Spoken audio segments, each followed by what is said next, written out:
जय हिंद साथियों, स्वागत है आपका हमारे चैनल में। तो आज हम बताएंगे कि आज़ादी के समय पर अगर हमारे भारत में 3 लोगों में से किसी एक को भी अगर प्रधानमंत्री बना दिया जाता, तो मैं समझता हूँ अगर उसके 10-5 साल बाद भी बना दिया जाता, मैं ये नहीं कह रहा हूँ उसी समय पर, अगर उसके 10 साल या 15 साल बाद, 20 साल बाद भी बना दिया जाता, तब भी मैं समझता हूँ कि भारत की जो तस्वीर होती ना, वो कुछ अलग ही लेवल की होती। और ये बिल्कुल हकीकत बात है। अभी आप वीडियो में आगे देखोगे तो आपको भी थोड़ा सा ट्रस्ट हो जाएगा हमारी बातों पे कि हाँ, भारत की अगर तस्वीर अगर भारत के उस टाइम पर बना दिया जाता किसी दूसरे को आज़ादी के समय पर, तो भारत की तस्वीर वाकई में अलग होती। एक तो नंबर पहले पर ये चीज़ जो पाकिस्तान नाम की चीज़ है ये नहीं होती, ठीक है। और दूसरे नंबर पे आपको बताएं, जो इस तरीके से बंटवारा हो गया ना, ये सॉरी बंटवारा नहीं, जिस तरीके से चाइना ने जगह घेर ली उधर से, और चाइना ये ड्रामा करता रहता है, ये भी चीज़ नहीं होती। बिल्कुल दो चीज़ें बिल्कुल नहीं होती। प्रधानमंत्री किन को बना दिया जाता, देखो नाम भी ले दूंगा, और आप कमेंट में चाहो तो कमेंट में भी आप बता सकते हो कि किन किन को होना चाहिए था प्रधानमंत्री भारत का। तो देखो हमारा भी हौसला जागेगा और आपकी भी नॉलेज बढ़ेगी, तो हम वो भी लास्ट में आपको बता देंगे कि किन लोगों को, 3 लोगों में से किन लोगों को होना चाहिए था, ठीक है। तो पहले बात कर लेते हैं इसी की कि भारत वास्तव में पहले नंबर पर कैसे होता। कि पहले नंबर पर तो पहले ही से था। पहले इसलिए था कि सोने की चिड़िया भारत को कहा जाता था। भारत के अंदर सोने चांदी की जो खजाने थी ना, वो सब अंग्रेज़ों ने लूट ली। और ऊँटों से आपको बता दें कि सोना चांदी जो था वो ऊँटों से लाद के ले गए। अभी आप इंग्लैंड चले जाओगे तो वहाँ का एक म्यूजियम है, वहाँ आप चले जाओगे तो उस म्यूजियम में कुछ नहीं होगा, अंग्रेज़ों का तो कुछ नहीं होगा। तुम देखोगे जाके तो भारत की सारी चीज़ें मिल जाएंगी आपको, तलवार से लेके अलवार सलवार सब मिल जाएगी। भारत की वेशभूषा तक वो चुरा के ले गए। यहाँ से जो राजा महाराजा पहनते थे वो भी यहाँ से वेशभूषा चुरा के ले गए और उन्होंने अपने म्यूजियम में रख दी, जिससे वहाँ पर अपने यहाँ के लोग भी जाते हैं। अंग्रेज़ों ने पहले से ही ये काम किया था कि इस तरीके से हम करेंगे, और वो लूटने के पर्पज़ से आई थी। और ये सारी चीज़ें क्यों चुरा ले गए भाई? कपड़े कौन चुराता है आप बताओ? कपड़े वो चुरा ले गए और उस पर लिख दिया कि इंडियन राजा की, फलाने राजा की ये पोशाक है और जो हमें गिफ्ट में मिली थी। अरे भाई, तुम लोगों को गिफ्ट में किसने दी होगी? ये भारतीय लोग बता सकते हैं कि उनको गिफ्ट में मिली होगी, किस तरीके से मिली होगी। नालायक यहाँ से चुरा के ले गए और वहाँ जाके म्यूजियम में रख दी।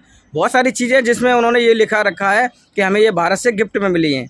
अच्छा भाई, भारत वाले गिफ्ट में दे रहे हैं तुमको, और तुम भारत के लोगों पे अत्याचार कर रहे थे, हैं, जलियांवाला कांड कर रहे थे, और तुमको भारत गिफ्ट दे रहा था। नालायकों ने जो भी किया वो सब गलत किया। बट लेकिन आपको बता दें, ये बिल्कुल हकीकत बात है कि अंग्रेज़ सारा कुछ चुरा के ले गए थे यहाँ से, और उन्होंने अपना म्यूजियम बना दिया। आज भारत के लोग वहाँ जाते हैं तो टिकट भी कटवाते हैं और देख के आते हैं। वहाँ पर वहाँ के भी लोग आते हैं, ऐसा नहीं है कि भारत के ही जाते हैं, भारत के भी जाते हैं और वहाँ के भी लोग आते हैं, ठीक है। तो भारत वास्तव में सोने की चिड़िया कहा पहले कहलाता था, और था। भारत के पास बहुत ज़बरदस्त सोना था, ऐसी बात नहीं है। जो अंग्रेज़ों ने एक मंदिर बनाया था और उस मंदिर में एक लोहे की एक मूर्ति स्थापित की थी, और जिसका जो गुरुत्वाकर्षण था वो चारों तरफ खिंचाव बना दिया था। इधर भी चुम्बक लगा के और इधर भी चुम्बक लगा के, ऊपर भी चुम्बक, एक नीचे भी चुम्बक, और बीच में मूर्ति को एकदम स्थगित कर दिया था। तो अपने इंडियन लोग वैसे भी धर्म के नाम पे बहुत ज़्यादा ही कुछ वो करते हैं, तो उनको लगा कि वास्तव में भगवान की आस्था यहाँ जागी है और यहाँ पे हम लोगों को चढ़ावा भी करना चाहिए, जाना भी चाहिए और दान भी करना चाहिए। और भारतीयों ने इस तरीके से दान किया, इस तरीके से दान किया कि जो सोना और जो चांदी था वो अंग्रेज़ों के ऊँट पर लाद के ले जाना पड़ा। ये इतना दान किया था उस पर। अभी भी आपने सुना होगा एक साईं मंदिर था, कहाँ था वो भूल रहा हूँ मैं, कुछ लोग समझ गए होंगे। जो साईं मंदिर था वहाँ पर इतना सोना और चढ़ावा हुआ था, इतना पैसा आया था कि मशीनों से पैसे गिनने पड़े थे। अपना ये अयोध्या मंदिर बन रहा है, इसमें भी रिकॉर्ड टूट रहे हैं। तो वही देखो, आस्था तो आस्था ही होती है, हर एक देश में आस्था नहीं होती है, किसी में किस तरीके की आस्था होती है। तो देखो, आस्था होना चाहिए प्रति, किसी के भी प्रति हो, अपने माँ बाप के प्रति हो आस्था, भाई बहन के प्रति हो आस्था, या अपने पढ़ाई के प्रति आपको लगन हो, उसको भी हम तो आस्था ही कहेंगे। तो सभी को होना चाहिए, किसी को अपने माँ बाप में, किसी को अपने धर्म में, किसी को अपने कर्म में, किसी को अपने देश से, किसी को कुछ, सबको होनी चाहिए। तो इस तरीके से अंग्रेज़ों ने ये लूटा। और 3 लोगों का नाम हम नाम बता रहे हैं, वो जो 3 लोग थे उनमें से किस को होना चाहिए था प्रधानमंत्री।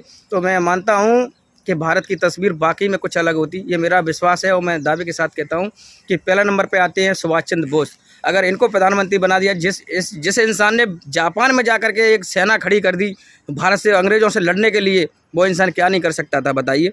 क्या पढ़ा लिखा नहीं था? बिल्कुल पढ़ा लिखा था। अगर पढ़ा लिखा नहीं होता तो वह विदेशों में जाके उनकी वार्तालाप में बात नहीं कर सकता था। ये भी बात है आपको बता दूं।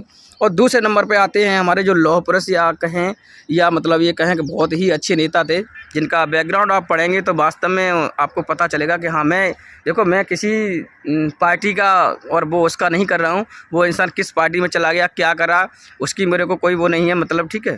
तो दूसरे नंबर पे आते हैं हमारे सरदार पटेल। अगर इनको भी होता, कुछ लोगों को भैया नहीं लग रहे होंगे तो वो कमेंट में भी कह सकते हैं, लेकिन जो पहले नंबर पे बताए सुभाष चंद्र बोस, उनको पहले नंबर देते हैं। दूसरा नंबर हमारे सरदार पटेल थे, उनको भी देते हैं। और तीसरे नंबर पे देते हैं डॉक्टर भीमराव अम्बेडकर। भैया इनकी भी एजुकेशन को सैल्यूट है, इनने भी जो एजुकेशन ली थी इनका भी पूरा हम बैकग्राउंड बता देंगे। कुछ लोग कहते हैं कि ये इस बरादरी के थे, कुछ लोग कहते हैं इस बरादरी के हैं, लेकिन ऐसा नहीं है, बिल्कुल ही कुछ लोगों की सोच अपोजिट है। क्योंकि हमने कुछ लोगों से वार्तालाप किया है तो वो कहते हैं भैया इस बरादरी के हैं, उस बरादरी के लोग उनको बहुत ज़्यादा मानते हैं, लेकिन ऐसा नहीं है, वो एक अलग ही थे। और लेकिन उनको सैल्यूट है उनकी शिक्षा को, और सैल्यूट है उन लोगों को जो आज उनका मान सम्मान करते हैं। हम तो उनको भी सैल्यूट करते हैं कि जो उनकी एजुकेशन के आधार पर उनको मान सम्मान जो देते हैं आज इस देश में। हमारे सभी देशवासी गौरव है उन पर कि शिक्षा का हमेशा आप सम्मान करें, मान करें। शिक्षा ही हमारे देश को आगे बढ़ाती है, ठीक है। तो इन 3 लोगों को मैं समझता हूँ कि हमारे हिसाब से प्रधानमंत्री होना चाहिए था आज़ादी के समय में, तो हमारे देश की तस्वीर वाकई में कुछ बदली हुई होती। और जो पाकिस्तान नाम की चीज़ है वो पाकिस्तान नाम की चीज़ नहीं होती, ठीक है। अगर आपको कमेंट में बुरा लगा हो इन तीनों नामों में से किसी का तो आप लिख भी सकते हैं, बट लेकिन मेरा जो माइंड था जो कह रहा था, किसी के पास शिक्षा थी और किसी के पास कुछ था, तो इन तीनों में से किसी को भी बना दिया जाता तो भारत की तस्वीर वाकई में कुछ अलग होती। तो मिलते हैं नेक्स्ट वीडियो में, तब तक के लिए जय हिंद।